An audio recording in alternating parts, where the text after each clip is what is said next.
स्वाहा तत्सवितुर्वरेण्यं भर्गो देवस्य धीमहि धियो यो नः प्रचोदयात्।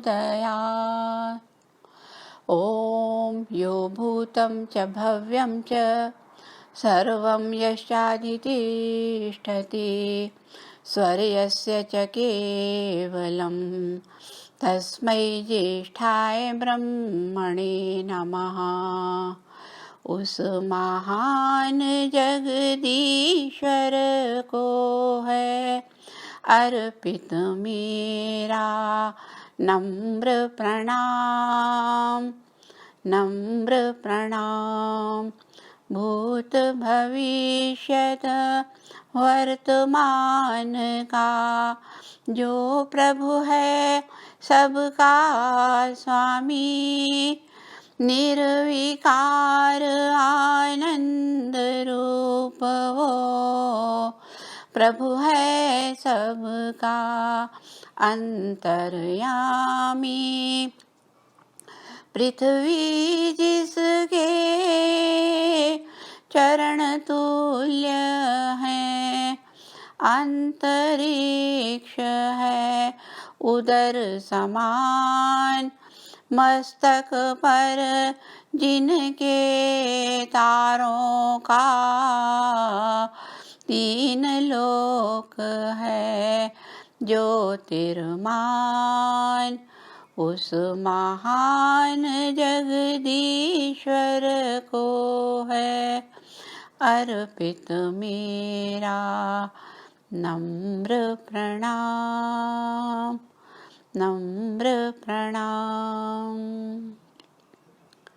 प्रातःकाल की शुभ बेला में सभा में उपस्थित सभी आत्मीय जनों को मेरा सादर नमन। आज हम एक वेद मंत्र के ऊपर विचार करेंगे। वैदिक साहित्य में एक मंत्र आता है जो कि बहुत अधिक प्रचलित है लोक में, और महामृत्युंजय नाम से इस मंत्र को जाना जाता है। मंत्र इस प्रकार है।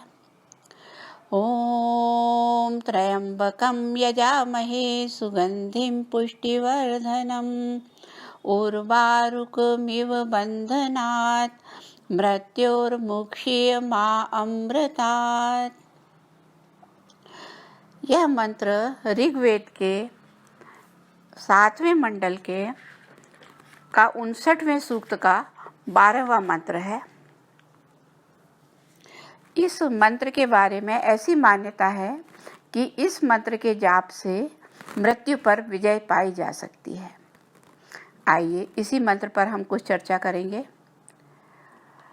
वैदिक मान्यता यह है कि किसी भी मंत्र का शब्द उच्चारण मात्र किया जाए तो उससे अपेक्षित लाभ नहीं मिल सकता, वरन हमें मंत्रों के अर्थ को जानकर उसमें छिपे हुए गूढ़ संदेश को समझना चाहिए और उसके अनुकूल आचरण को अपने जीवन में ढालकर तभी हम उस मंत्र का वास्तविक लाभ प्राप्त कर सकते हैं। वेद मंत्रों के एक एक शब्द में गूढ़ रहस्य छिपा है। शब्दों में बहुत अधिक शक्ति है। वेद मंत्रों में तो अपार ऊर्जा है। एक उदाहरण से समझ सकते हैं कि अकबर के दरबार में बैजू बावरा ने दीपक राग गाया था तो कहते हैं कि दीपक जल उठे थे। यह शब्द शक्ति का ही प्रभाव है। आज भी समाज में ऐसे विद्वान मौजूद हैं जो यज्ञ मंत्रों के माध्यम से वृष्टि कराने में सक्षम हैं और यह सिद्ध भी हो चुका है। विज्ञान ने भी यह सिद्ध किया है कि शब्द कभी नष्ट नहीं होता। ओम की ध्वनि ब्रह्मांड में निरंतर गूंजती रहती है। अमेरिकन अंतरिक्ष एजेंसी नासा ने भी यह सिद्ध किया है कि ब्रह्मांड के वायुमंडल में ओम की ध्वनि निरंतर गूंजती रहती है। प्राचीन विद्वान ऋषियों के आशीर्वाद भी फलीभूत होते थे और श्राप भी फलीभूत होते थे। ये सब मंत्र शक्ति या शब्द शक्ति का ही उदाहरण है। परंतु शब्दों का भावनापूर्वक और शुद्ध उच्चारण भी आवश्यक है। आइए हम इस मंत्र के एक एक शब्द पर विचार करते हैं विस्तार से। मंत्र में पहला शब्द है त्रयंबकम। त्रयंबक अर्थात अम्बा कहते हैं माता को। त्रयंबक अर्थात तीनों लोकों की माता, स्वामी, अध्यक्ष, न्यायाधीश या पालक। वही परमपिता परमात्मा को यहाँ त्रयंबक नाम से संबोधित किया है। हम उसी की स्तुति करते हैं, उपासना, भक्ति और आह्वान करते हैं, उसी को पुकारते हैं, उसी से सहायता की अपेक्षा रखते हैं। यजामहे का अर्थ यही होता है। त्र्यंबकम यजामहे सुगंधिम पुष्टिवर्धनम। कैसा है वह त्र्यंबक या परमपिता परमात्मा? वह सुगंधि और पुष्टि का देने वाला है। उसी की कृपा से हमें शुद्ध वायुमंडल मिलता है, फल फूलों की सुगंध, चंदन आदि के वृक्ष और सुगंधि कारक पदार्थ संसार में सर्वत्र फैले हुए हैं। और फल फूल, वनस्पति, औषधि, वायु, जल आदि अनेक विधि सृष्टि के पदार्थों से हमारे को पुष्ट करता है।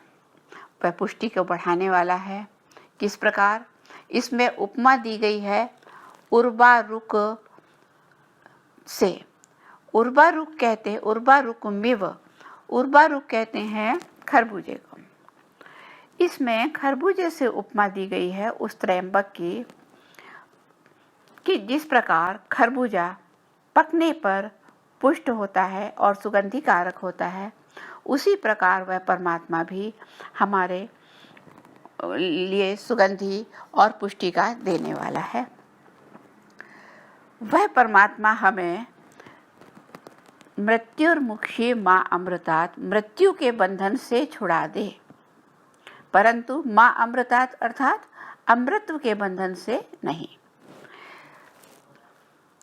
ब्राह्मण ग्रंथों में अस्तो माँ सद्गमय, तमसो माँ ज्योतिर्गमय, मृत्योर्माँ अमृतम गमय एक सर्वभौम सर्वजनीन प्रार्थना है। जीवन संघर्ष में पड़े हुए व्यक्ति के सामने सदा से दो ही पक्ष खुले रहते हैं, असत और सत, तमस और ज्योति, मृत्यु और अमृत। विवेकशील व्यक्ति पहले को छोड़कर हमेशा दूसरे को अपनाता है। इस उपदेश का सार इस प्रकार है कि मृत्युर्मा अमृतम गमय।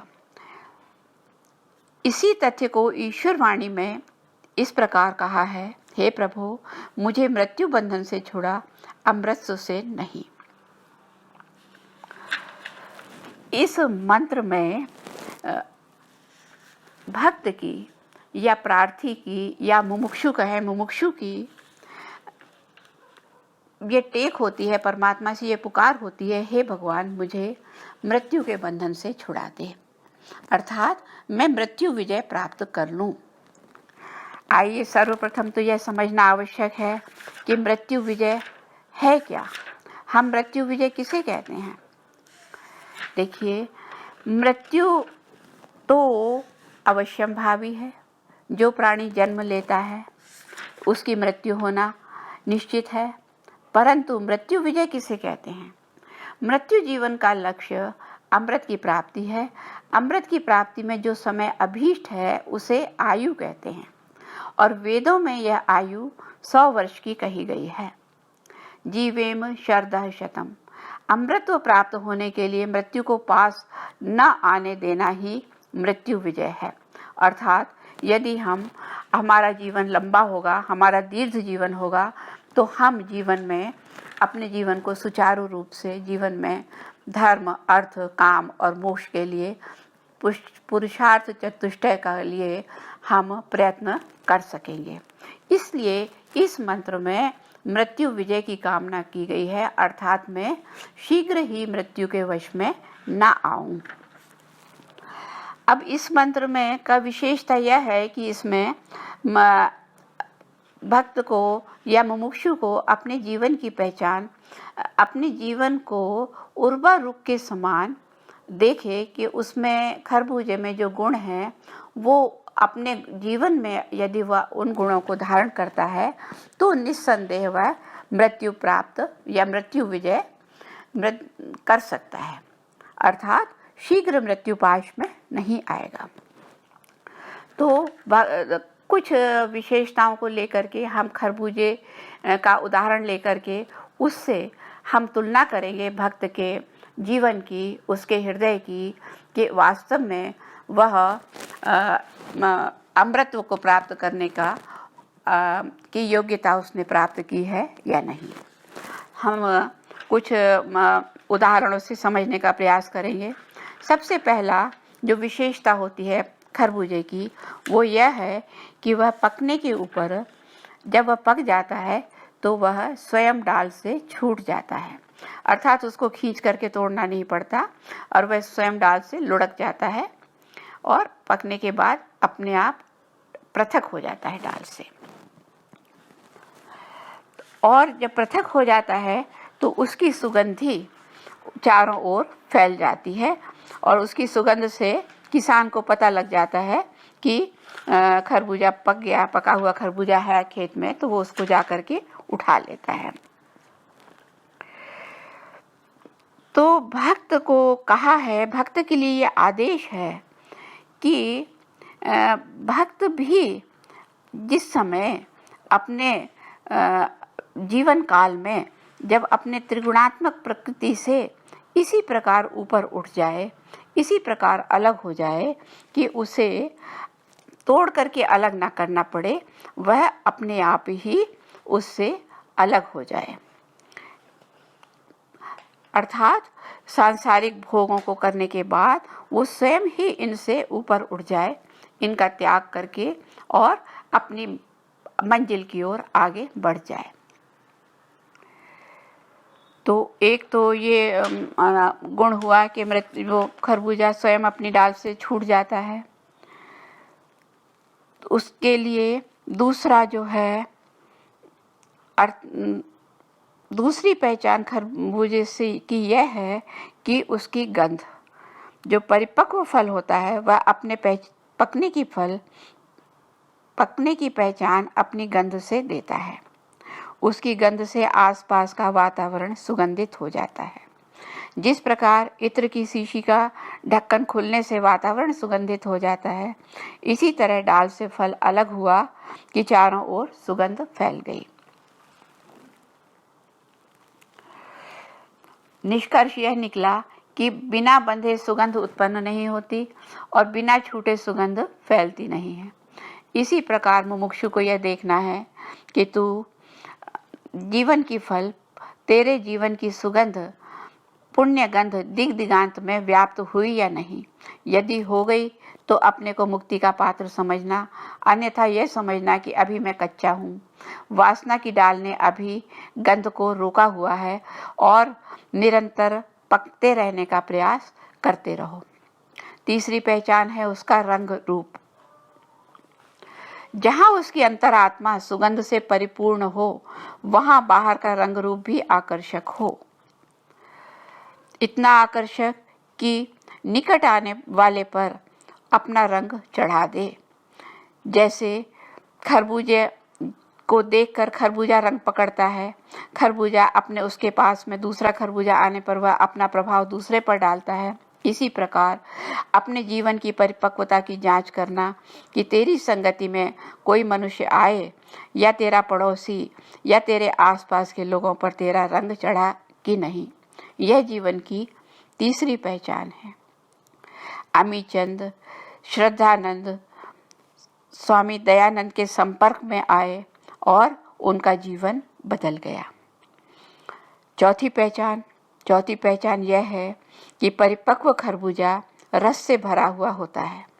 उसमें इतना रस भरा होता है कि वह रस उसमें समा नहीं पाता और फूट कर निकल पड़ता है बहने लगता है, मानो कह रहा हो कि मेरे रूप रंग सुगंध को ही ना देखो, मेरे हृदय को भी टटोल कर देखो, उसमें रस ही रस भरा है। साधक, तुझे भी यह देखना होगा कि तेरा हृदय स्रोत प्रेम रस से भरा है कि नहीं। यदि यह जनता की प्यास बुझाने को फूट पड़ा है तो समझ कि तेरा हृदय में रस भरा है। यदि तेरा हृदय नीरस है तो यह रंग रूप और यह सुगंध सब दिखावा मात्र है। इसलिए जैसे अंदर है वैसे ही बाहर रहो, हृदय में सरसता हो, जिससे सरस्वती फूट पड़े, जिसका पान करके लोग तृप्त हो जाएं। यद अंतरम तद बाह्यम, अर्थात बाहर से भी आकर्षक और अंदर से सरस। पांचवी पहचान यह है कि खरबूजे में रस इतना परिपूर्ण हो जाता है कि वह परिपूर्ण फूट कर निकल ही पड़ता है और मधुर भी होता है। एक एक फाँक चक्कर देखा तो मिश्री जैसा मीठा, और देखते ही देखते एक एक फाँक करके सबको बढ़ जाती है। वाह, क्या मिठास है! न केवल सुगंध ही दूर दूर तक फैली, न केवल रूप रंग ही आकर्षक है, न केवल हृदय ही सरस है, परंतु माधुर्य से भी भरा हुआ है। इसी प्रकार हे जिज्ञासु, यह व्यक्त होने वाली वाणी ही मधुर न हो, उसका मूल स्रोत हृदय भी माधुर्य से भरा हो। जिह्वा अग्रे मधु, जिह्वा मूले मधुलिकम। खरबूजे के पकने की पांचवी पहचान से अपनी जांच कर ले कि तेरा अंतःकरण भी मधुर बना या नहीं। छठवीं पहचान, हे भक्त, खरबूजे के अंदर जहाँ रस है, माधुर्य है, वहीं एक रूपता भी है। पका हुआ खरबूजा अंदर से एक रस, एक रूप, एक रंग का होता है। बाहर की विविधता उसके अंतःकरण पर प्रभाव नहीं डालती। बाहर उसके धारियों के निशान अवश्य होते हैं, परंतु अंदर से वह एक रूप होता है, क्योंकि यह रंग तो उस अद्वितीय पर ब्रह्म का है, जिसके रूप रस गंध में एक रूपता है। अपने हृदय की जांच भी इसी से कर लेना कि उसमें कहीं अपने पराये की भावना तो नहीं है। समस्त वसुधा को अपने हृदय में संजो कर रखना, तभी तू अमृत का अधिकारी बनेगा। सातवीं पहचान यह है कि बीजों का गूदे में से अलग हो जाना।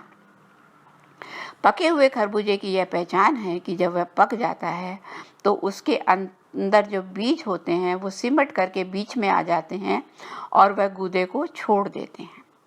हे मुमुक्षु, तू भी देखना कि तेरे अंतःकरण में पड़े हुए गुप्त और सुप्त संस्कार रूप बीज भी अलग हो जाएं। बाह्य आंतरिक किसी भी वासना का एक तार भी मृत्यु बंधन का कारण बन सकता है। अतः जीवन फल को परिपक्व करने के लिए अंतःकरण में पड़े हुए संस्कार बीज को निःशेष कर देना भी आवश्यक है। आठवीं पहचान यह है कि खरबूजे के ऊपर 10 फांकों का होना। यह इस ओर इशारा करता है कि हे मानव, जीवन फल को पकाने के लिए यह तेरे दोनों हाथों की 10 उंगलियां काम आनी चाहिए। इनकी स्पष्ट छाप नजर आनी चाहिए। अन्य किसी व्यक्ति द्वारा पकाए फल की कामना मात्र भी न करे। कृतम में दक्षिणे हस्ते, जयो में सव्य आहितः। मेरे दाएं हाथ में पुरुषार्थ हो और बाएं हाथ में सफलता हो।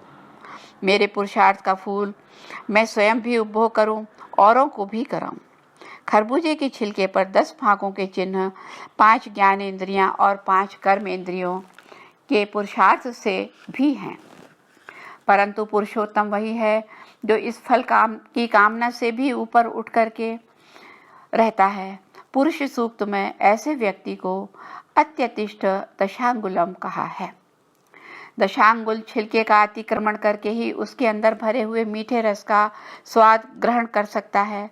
निसंदेह प्रकृति रूपी छिलके को अलग करके ही ब्रह्मानंद का रस लिया जा सकता है। हमारे अंतर हृदय में बहने वाला रस भी नाभि केंद्र से ठीक 10 अंगुल अतिक्रमण करके ही रहता है।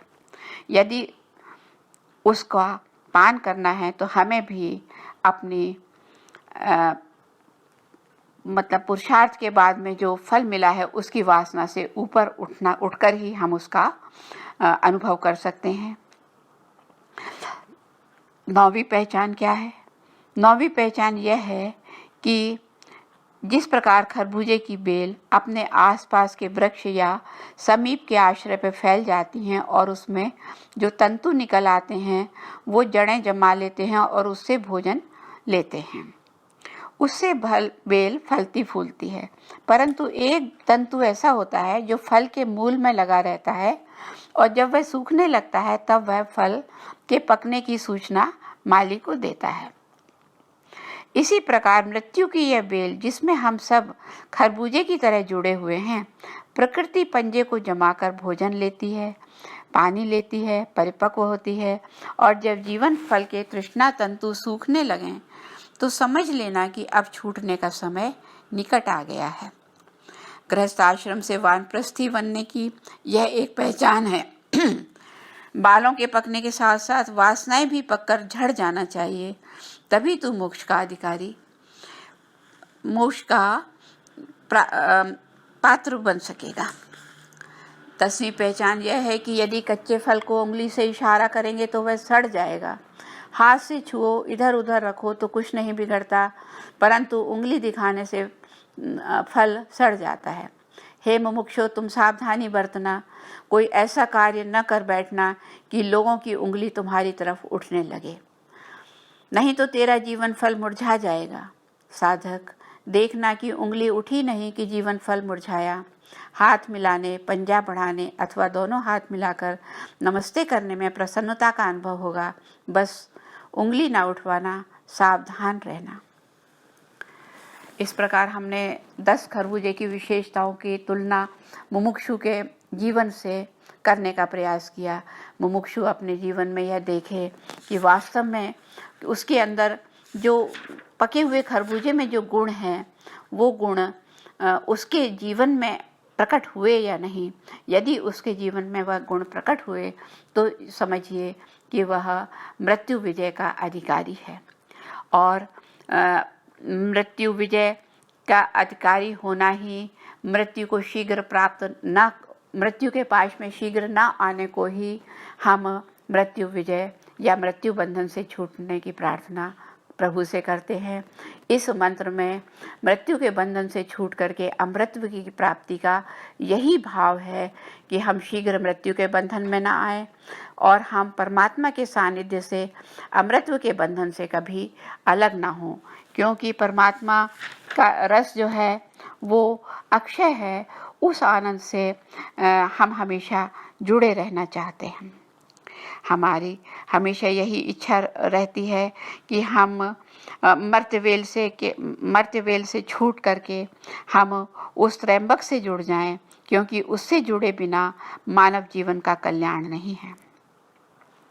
प्रभु कृपा करें, हम सबको की कामना, हमारी इच्छा पूर्ण हो, हमें प्रभु का आशीर्वाद प्राप्त हो और हम अपने मनोरथ को सिद्ध कर सकें। इसी कामना के साथ और इच्छा के साथ मैं आप सभी का बहुत बहुत धन्यवाद करती हूँ। आपने मेरे वचनों को ध्यान से सुना। आप सबका बहुत बहुत आभार। धन्यवाद। नमस्ते।